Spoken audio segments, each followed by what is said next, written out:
అవని అంజలిల exam fee ఎలా కట్టాలో అర్థం కాక అనామిక తన గదిలో అటు ఇటు తిరుగుతూ తీవ్రమైన ఆందోళనతో ఉంటుంది. చెల్లెళ్ల హాస్టల్ ఫీజు, ఎగ్జామ్ ఫీజు కలిపి ₹1,00,000. అత్తమామల్ని అడగటానికి అనామిక ఆత్మగౌరవం ఒప్పుకోవటం లేదు. ఇప్పుడెలా? ₹1,00,000 నాకెవరిస్తారు? పోనీ మా ఆవిని అడిగితే ఆయన ఏమనుకుంటారో. ఆయన్ని అడగడం అస్సలు బాగోదు. పోనీ మా ఆయన్ని అడిగితే ఇస్తారేమో, అడిగి చూద్దాం. ఆయన ఒకవేళ ఇస్తే ఆయనకి కొద్ది రోజుల్లోనే తిరిగి ఇచ్చేస్తాను. సరిగ్గా అదే సమయంలో అనామిక ముఖంలో ఆందోళన గమనించిన రమేష్ తన దగ్గరికి వస్తాడు. ఏంటనామిక, ఏదో ఆలోచిస్తున్నావు? నువ్వు దేని గురించి ఆలోచిస్తున్నావో నాతో కూడా చెప్పొచ్చు కదా. ఏవండి, మిమ్మల్ని నేనొక సహాయం అడగాలనుకుంటున్నాను, కానీ మీరేమీ అనుకోరు కదా. సహాయమా? ఏంటో చెప్పనామిక. ఏవండి, మా చెల్లెళ్ళు అవని అంజలిల హాస్టల్ ఫీజు, కాలేజ్ ఎగ్జామ్ ఫీజులు కట్టాల్సిన సమయం వచ్చిందట. ఇద్దరికీ కలిపి ₹1,00,000 కావాలి. నాన్న దగ్గర అసలు డబ్బులు లేవు. డబ్బులు కట్టకపోతే వాళ్ళని ఎగ్జామ్స్ రాయనివ్వరంట. ₹1,00,000 మీ దగ్గరుంటే కాస్త అప్పుగా ఇస్తారా? నా జీతం రాగానే నెల నెలా మీకు తిరిగి కట్టేస్తాను. అనామిక, ఎంత మాటన్నావు? నువ్వు నన్ను పరాయి వాళ్ళ చూస్తున్నావా? నీ చెల్లెల చదువు కోసం నువ్వు నన్ను అప్పడగటమేంటి? పైగా నా డబ్బులు నాకు తిరిగిస్తావా? అయ్యో, మీరలా అనుకోకండి. మీ మంచితనం నాకు తెలుసు. కానీ పెళ్ళై 3 నెలలైనా కాలేదు. అప్పుడే మా పుట్టింటి ఖర్చులు మీ మీద వేయడం నాకు ఇష్టం లేదండి. చాలు చాలు, ఈ కాపు నీ ఉపన్యాసాలు. ఇప్పుడే నా అకౌంట్ నుంచి ₹1,00,000 నీ అకౌంట్కి ట్రాన్స్ఫర్ చేస్తున్నాను. నువ్వు వెంటనే మీ చెల్లెలకి ఆ డబ్బులు పంపించి వాళ్ళ ఫీజులు కట్టించు. వాళ్ళ చదువుల విషయంలో ఎలాంటి లోటు రాకూడదు, సరేనా? రమేష్ వెంటనే తన ఫోన్ నుంచి ₹1,00,000 అనామిక అకౌంట్లోకి పంపిస్తాడు. దాంతో అనామిక ఆనందానికి అవధులు లేవు. ఆమె వెంటనే ఆ డబ్బుల్ని అవని కాలేజ్ అకౌంట్కి ట్రాన్స్ఫర్ చేసి అవనికి ఫోన్ చేస్తుంది. హలో అవని, మీ ఇద్దరి హాస్టల్ ఫీజులు, ఎగ్జామ్ ఫీజులు మొత్తం ₹1,00,000 ఇప్పుడే మీ కాలేజ్ అకౌంట్కి కట్టేశానమ్మా. రసీదు కాసేపట్లో మీ ఫోన్కి వచ్చేస్తుంది. మీరేం కంగారు పడకుండా బాగా చదివి పరీక్షలు రాయండి. అక్క, నిజంగానే ఫీజు మొత్తం కట్టేశావక్క?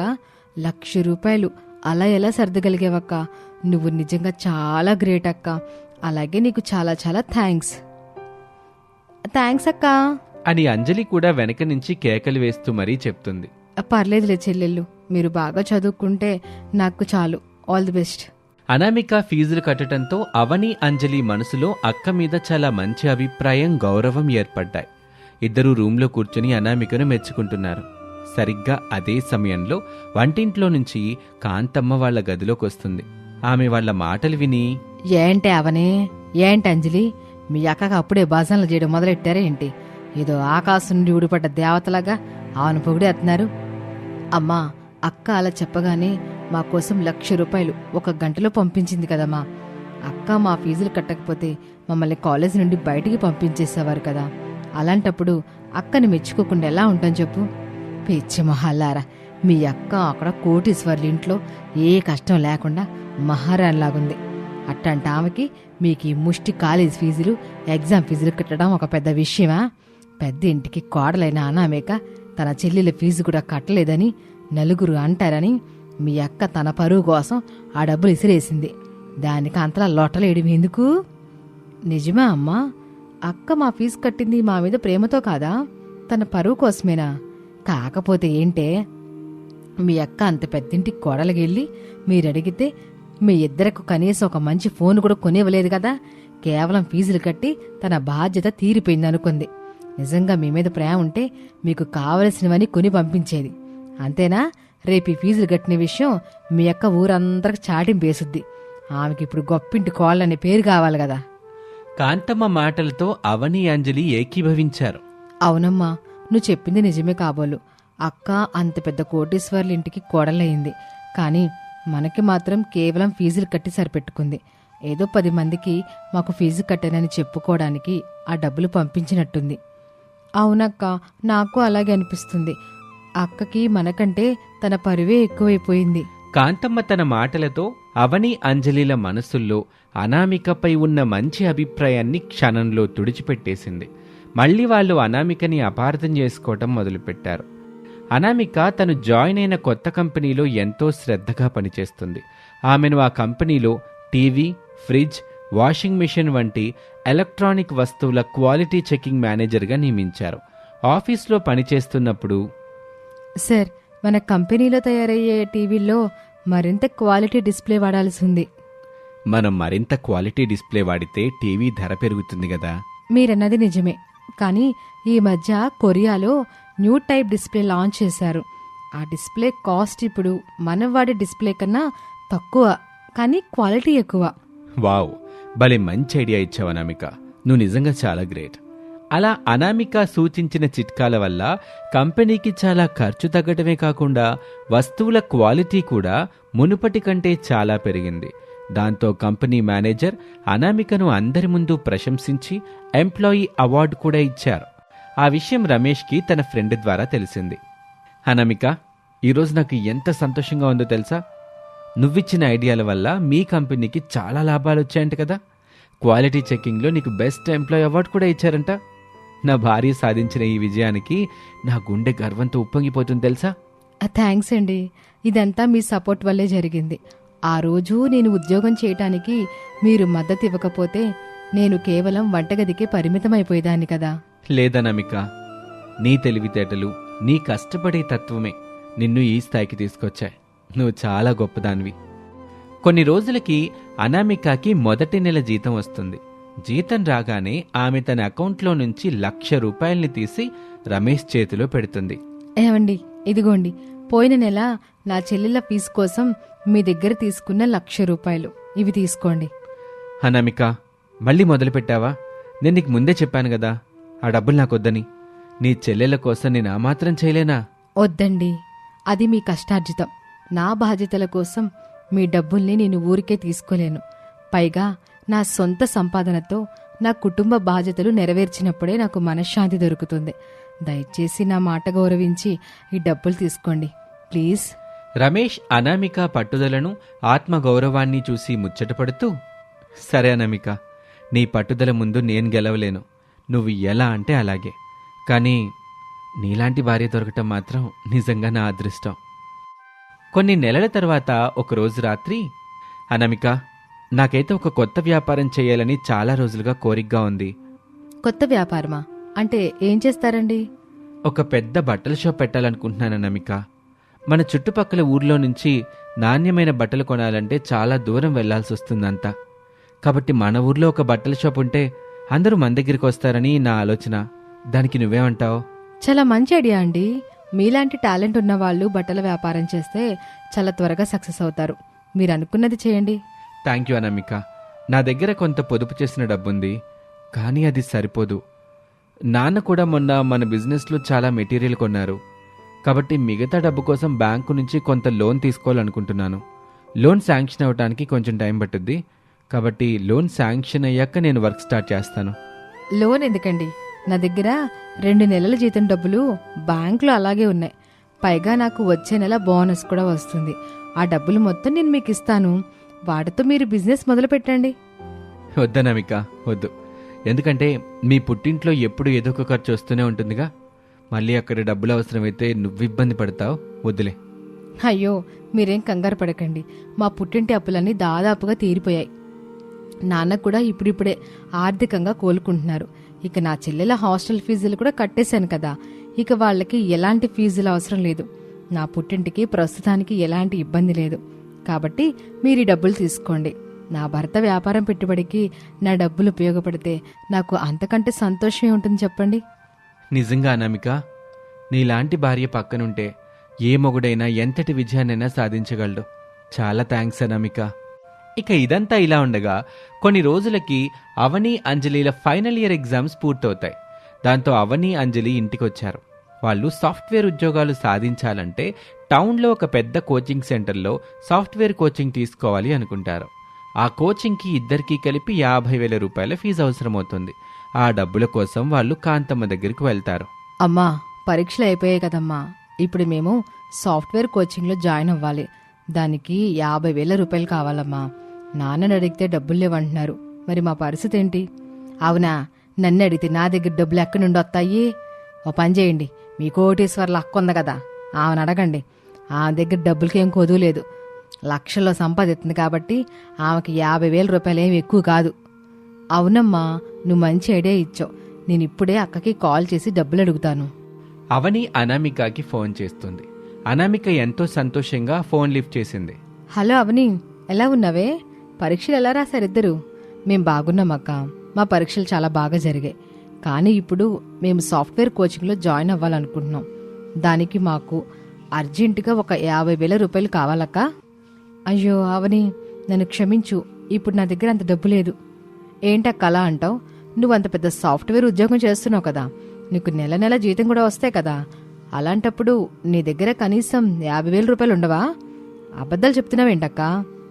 లేదవని, నేను అబద్ధం చెప్పట్లేదు. నా దగ్గర ఉన్న 2 నెలల జీతం డబ్బులు ఈ బావగారికి చాలా అర్జెంటుగా పెట్టుబడికి అవసరమైతే ఇచ్చేశాను. అందుకే నా అకౌంట్లో ఇప్పుడు రూపాయి కూడా లేదు. నా మాట నమ్మవని. చాలక్క చాలు, ఇక నీ అబద్ధాలు ఆపు. నాకు ఇప్పుడు అర్థమైంది, మాకు డబ్బులు ఇవ్వడం నీకు ఇష్టం లేదు. అందుకే ఇలా అబద్ధాలు చెప్తున్నావు. బావగారికి వ్యాపారానికి డబ్బులు కావాలంటే వాళ్ళ నాన్నగారు చాలా పెద్ద కోటీశ్వరులు కదా, ఆయన ఇస్తారు కదా. నీ జీతం డబ్బులే కావాలా ఏంటి? నీకు స్వార్థం ఎక్కువైపోయిందక్క. నిజంగా మమ్మల్ని నీ తోబుట్టులుగా, నీ చెల్లెలుగా అనుకుంటే నువ్వు ఇలా అబద్ధాలు చెప్పి తప్పించుకునేదానివా అక్క? అవని మాటలకి అనామిక గుండె పగులుతుంది. అవని, ఎంత మాట అన్నావు అవని? అవని అనామిక చెప్పేది వినకుండా ఆవేశంతో ఫోన్ కట్ చేస్తుంది. అక్కడ వీరాపురంలో ఫోన్ కట్ చేశాక అవని, అంజలి, కాంతమ్మ ముగ్గురూ కలిసి అనామికను తిట్టడం మొదలు పెడతారు. కోటీశ్వరుల ఇంట్లో ఉంటూ మనకు 50,000 ఇవ్వటానికి కూడా అబద్ధాలు చెప్తుంది, ఇకపై ఆమెకు ఎవ్వరూ ఫోన్ చేయకూడదు అని కాంతమ్మ తన కూతుర్లకి చెప్తుంది. అనామికకి తన తోబుట్టువులకి మధ్య ఉన్న బంధం తెగిపోయినట్టేనా? కాంతమ్మ ఈ అవకాశాన్ని ఉపయోగించుకుని అనామికని అవని, అంజలికి ఇంకా దూరం చేయబోతుందా? ఈ ప్రశ్నలకి సమాధానం తెలియాలంటే తర్వాతి ఎపిసోడ్ చూడాల్సిందే. Thank you for watching. సొంత ఇల్లే నరకప్రాయంగా మారి అనుక్షణం సవతి తల్లి కపటత్వంతో అల్లాడిపోయిన ఒక అమాయకపు గుండెకి అత్తవారిల్లు కొత్త ఆశలను, ఊరటను ఇస్తుంది. పెళ్లి పనుల వలన అనామిక ముఖంలో అలసట, నీరసం స్పష్టంగా కనిపిస్తున్నాయి. అప్పుడు శారద అనామిక నీరసంగా ఉండటం గమనించి ఆప్యాయంగా ఆమె దగ్గరికొచ్చింది. అమ్మ అనామిక, పెళ్లి వేడుకల వల్ల, ప్రయాణం వల్ల చాలా అలసిపోయినట్టున్నావు తల్లి. కళ్ళు కూడా సరిగ్గా తెరవలేకపోతున్నావమ్మా నువ్వు. వెళ్ళి కాసేపు నీ గదిలో పడుకోమ్మా. అయ్యో పర్లేదు అత్తయ్యగారు, ఇంట్లో చాలా పనులున్నాయి కదా. వంటింట్లో అంట్లు తోమి గిన్నెలు సర్దాలి. ఆ తర్వాత వంటిల్లు నీటిగా ఉండేలా చూసుకోవాలి. నేను పనులన్నీ చేసేసి పడుకుంటానులేండి అత్తయ్యగారు. పిచ్చి తల్లి, మనింట్లో ఆ పనులన్నీ చేయడానికి పని వాళ్ళున్నారమ్మా. నువ్వీరోజు ఆ పనుల గురించి అస్సలు ఆలోచించుకో. హాయిగా వెళ్ళి ప్రశాంతంగా పడుకొని విశ్రాంతి తీసుకో. అంటే వంట చేయడానికి కూడా మన ఇంట్లో పనివాళ్ళున్నారా అత్తయ్యగారు? వంట పని మనుషులు వండితే ఏం బాగుంటుందమ్మా. వంట అనేది మన చేతులతో ప్రేమగా వండితేనే ఆ రుచి వేరుగా ఉంటుంది. అందుకే నేను వంట చేయడానికి పని వాళ్ళను వద్దన్నాను. వంట సంగతి నేనే చూసుకుంటానులే. నువ్వేం కంగారు పడకుండా వెళ్ళి కాసేపు విశ్రాంతి తీసుకో తల్లి. అనామిక మెల్లగా తన బెడ్రూంలోకి వెళ్లి కూర్చుంటుంది. శారద చూపించిన ప్రేమని తలుచుకుని ఆమె మనసు ఒక్కసారిగా కరిగిపోతుంది. పుట్టింట్లో తను అనుభవించిన నరకం, పిన్ని కాంతమ్మ పెట్టిన బాధలు ఒక్కొక్కటిగా ఆమె కళ్ల ముందు మెదులుతాయి. భగవంతుడా, ఎంత తేడా! నేను పుట్టింట్లో ఉన్నప్పుడు నాకు తీవ్రమైన జ్వరం వచ్చి ఒళ్ళు చలికి వణికిపోతున్నా సరే కాసేపు అలా కూర్చుంటేనే పిన్ని ఇల్లంతా పీకి పందిరి వేసేది. జ్వరానికేం చావవులే, లేచి గిన్నెలు తోము, బద్ధకానికి సాకులు చెప్తున్నావా అంటూ నోటికొచ్చినట్లు తిట్టేది. కాని ఇక్కడ నాకు కొంచెం నీరసంగా ఉంటేనే అత్తయ్యగారు నా గురించి ఇంతలా ఆలోచిస్తున్నారు. అనామిక అలా ఆలోచనల్లో ఉండగా శారద ఒక గ్లాసు పండ్లరసం పట్టుకుని గదిలోకొస్తుంది. అమ్మా అనామిక, ఇదిగో ఈ జ్యూస్ తాగి తల్లి. ఈ తాగితే నీకున్న నీరసమంతా తగ్గిపోతుంది. అలాగే నీకు కొంచెం శక్తి వస్తుంది. చాలా ధన్యవాదాలు అత్తయ్యగారు. నా మీద మీరింత శ్రద్ధ చూపిస్తుంటే నాకు చాలా ఆనందంగా ఉంది. ఏంటమ్మా అనామిక, నీకొంట్లో బాలేదంట కదా? ఏవైనా ఇబ్బందిగా ఉంటే చెప్పు తల్లి, వెంటనే మన ఫ్యామిలీ డాక్టర్ని ఇక్కడికే పిలిపిస్తాను.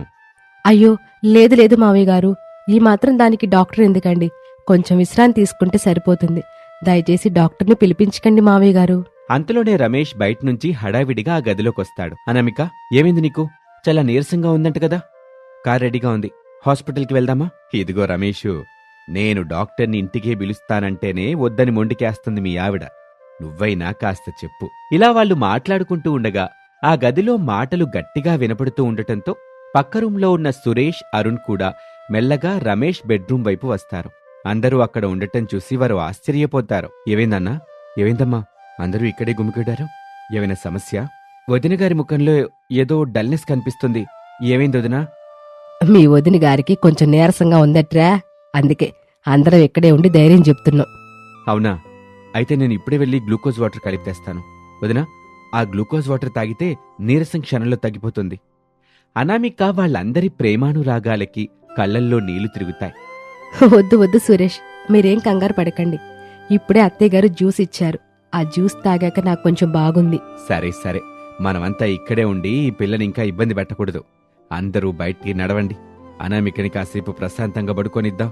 శారదా, ప్రసాదు, రమేషు మిగిలిన కొడుకులతో కలిసి ఆ గది నుంచి బయటకు వెళ్ళిపోతారు. అందరూ వెళ్ళిన తరువాత అనామిక కన్నీళ్లు పెట్టుకుంటుంది. కాని ఆ కన్నీళ్లు బాధతో వచ్చినవి కావు. తన జీవితంలో ఎన్నడూ చూడని ఇంతటి నిష్కల్మషమైన ప్రేమానురాగాలని చూసి పొంగి వచ్చిన సంతోష బాష్పాలవి. ఇక వీరాపురంలో మాత్రం పరిస్థితులు పూర్తిగా భిన్నంగా ఉన్నాయి. పెళ్లి జరిగిన మరుసటి రోజే కళ్యాణ మండపానికి సంబంధించిన డెకరేషన్ వాడు, ఫోటోగ్రాఫర్, ఇంకా కొంతమంది వంట సామాగ్రి ఇచ్చిన వాళ్లు సుధాకర్ గారి ఇంటి ముందు నిలబడి ఉన్నారు. సుధాకర్ గారు, పెళ్ళైపోయింది కదా, మాకివ్వాల్సిన మిగతా డబ్బులు వెంటనే ఇవ్వండి. అవునండి, ఫోటోలు, వీడియోలు బాగా వచ్చాయి, కానీ మాకివ్వాల్సిన బాకీ ఇంకా అలాగే ఉంది. మా డబ్బు మాకిచ్చేస్తే మేము వెళ్ళిపోతాం. ఇదిగోండి బాబు, మీ డబ్బులు. ఏమీ తక్కువ లేదు కదా. మా వల్ల ఏమైనా ఆలస్యం అయ్యుంటే క్షమించండి. పర్లేదులేండి సుధాకర్ గారు, మొత్తానికి మా బాకీ తీరింది, మేము వెళ్తాం.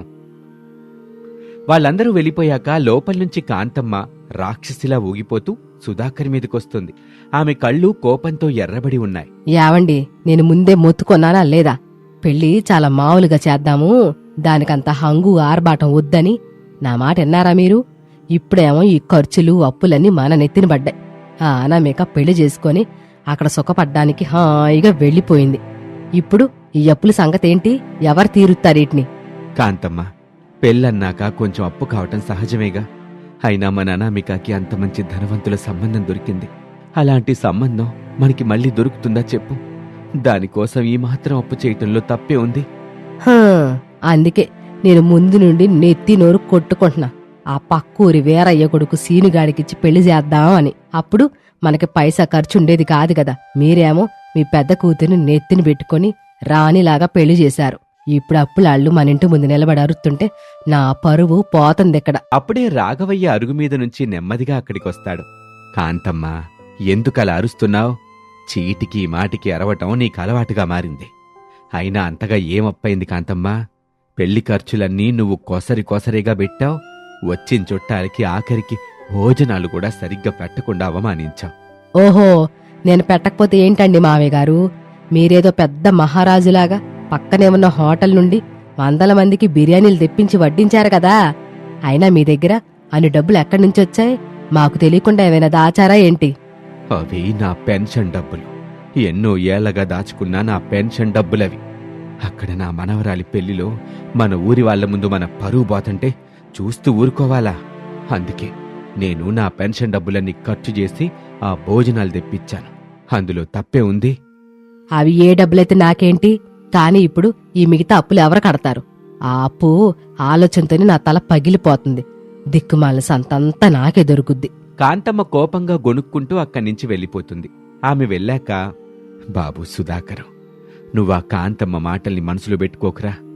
అనామిక పెళ్లి చాలా బాగా జరిగింది. ఇప్పుడు మన అనామిక అక్కడ చాలా సంతోషంగా ఉండుంటుందిరా. ఇక ఈ అప్పుల గురించి అంతగా ఆలోచించబాకు. దేవుడి దయ వల్ల ఈసారి మన చేతికి మంచి పంట పండితే ఆ అప్పులన్నీ ఒక్కసారిగా తీరిపోతాయి. నువ్వు ధైర్యంగా ఉండు బాబు. అలాగే నాన్న, నా కూతురు బాగుంటే నాకదే చాలు నాన్న. మరుసటి రోజు అనామిక ఉదయాన్నే లేచి వంటింట్లోకి వెళ్తుంది. త్వరగా వంట చేయటానికి అన్నీ సిద్ధం చేస్తూ ఉంటుంది. శారద వంటింట్లోకొచ్చి అనామికను చూసి ఆశ్చర్యపోతుంది. అయ్యో, ఏంటమ్మా అనామిక, నువ్వెందుకు పొద్దునే వంటింట్లోకొచ్చావు? నిన్ననే కదా నీకు చాలా నీరసంగా ఉందన్నావు. నువ్వెళ్ళి విశ్రాంతి తీసుకో తల్లి, నేను వంట చేస్తాను. నాకు ఇప్పుడు బాగుంది అత్తయ్యగారు. రాత్రి జ్యూస్ తాగి పడుకున్నాను కదా, నీరసమంతా తగ్గిపోయింది. అందుకే నేనే అందరికీ టిఫిన్స్ చేద్దామని వచ్చాను. ప్లీజ్ అత్తయ్యగారు, నన్ను వండనివ్వరు? సరే తల్లి, నీ ఇష్టం. కానీ నీకు సహాయం కావాలంటే చెప్పు, నేను కూడా నీకు సహాయం చేస్తాను. ఇప్పుడు వద్దు అత్తయ్య గారు, మీరు వెళ్ళి రెడీ అవ్వండి. అనామిక టిఫిన్ రెడీ చేసింది. అందరూ డైనింగ్ టేబుల్ దగ్గరకు వచ్చి కూర్చుంటారు. అనామిక అందరికీ వేడివేడి ఇడ్లీలు వడ్డిస్తుంది. ప్రసాద్ ఒక ఇడ్లీ తిని ఇలా అంటాడు. అమ్మా అనామిక, ఈ ఇడ్లీలు చాలా అద్భుతంగా ఉన్నాయి తల్లి. ఈ చట్నీ వాసనకే నా కడుపు నిండిపోయిందనుకో. అవునండి, ఇడ్లీలు దూదిలాగా చాలా సాఫ్ట్గా వచ్చాయి. అనామిక, నీ చేతి వంట చాలా బాగుంది. అనామిక, నువ్వు కూడా వడ్డించటం ఆపి ఇటొచ్చి కూర్చో, మనందరం కలిసి తిందాం. అనామిక సరేనంటూ కూర్చొని ఒక ఇడ్లీ తింటుంది. తిన్న వెంటనే, అయ్యో అత్తయ్యగారు, చట్నీలో కొంచెం ఉప్పు ఎక్కువైనట్లుంది కదా. సారీ అండి, నేను సరిగ్గా చూసుకోలేదు. అయ్యో, ఆ మాత్రం దానికి ఎందుకమ్మా సారీ చెప్తావు? చట్నీలో కొంచెం ఉప్పు ఎక్కువైతే ఏంటి? ఇడ్లీలు చాలా సాఫ్ట్గా ఉన్నాయిగా. ఆ రుచి ముందు ఈ ఉప్పు ఏపాటిదమ్మా. ఇడ్లీ చాలా బాగుంది, నువ్వు తిను. అవునమ్మా, కొత్తగా వంటింట్లోకి వచ్చావు, ఆ మాత్రం తేడాలు జరగడం సహజమే. నువ్వు బాధపడక తల్లి, ఇడ్లీ చాలా రుచిగా ఉంది. అనామిక తన అత్తమామల మంచితనాన్ని, భర్త చూపిస్తున్న ఆదరణను చూసి మనసులోనే మురిసిపోతుంది. తన పూర్వజన్మ సుకృతం వల్లే తనకు ఇలాంటి అత్తగారు దొరికిందని అనుకుంటుంది. కాసేపటికి అనామిక ఫోన్ ఒక్కసారిగా రింగ్ అవుతుంది.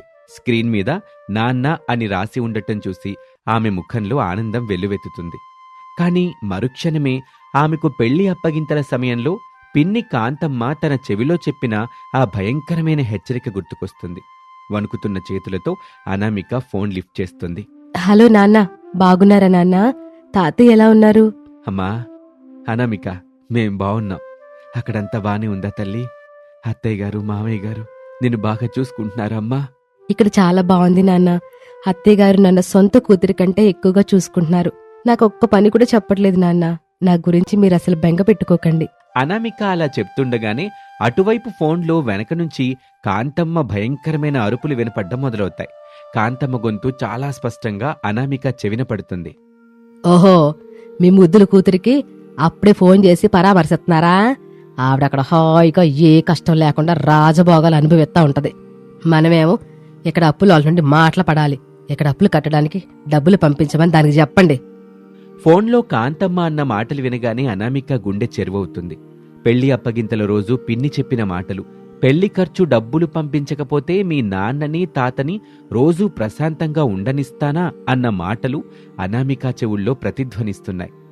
తన పెళ్లి అప్పు తీర్చటానికి అనామిక పడే కష్టాలేంటి? అనామిక తన పుట్టింటి సమస్యల్ని ఎలా పరిష్కరిస్తుంది? ఈ విషయాలన్నింటికీ సమాధానాలు తెలియాలంటే తరువాతి ఎపిసోడ్ చూడాల్సిందే. ఇది ఇవాల్టి కథ. మరొక ఆసక్తికర కథలో మళ్ళీ కలుద్దాం. అంతవరకు సెలవు, నమస్తే.